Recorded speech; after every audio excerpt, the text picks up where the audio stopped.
Here's the lazy way to keep your Camino backpack organized. Hey there, Pilgrims. I'm BT Hartman, the founder of the Camino Made Company and your Camino consultant.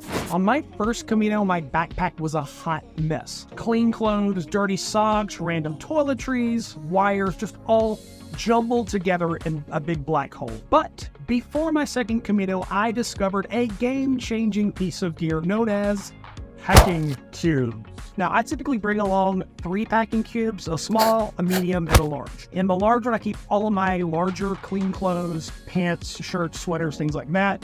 In my medium one, I'll keep smaller clothing items, socks, underwear, maybe shorts.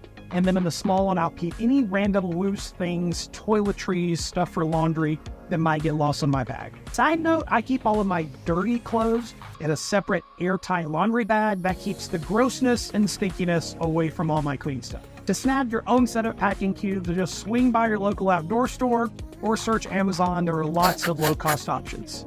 Walk your peace, Pilgrims.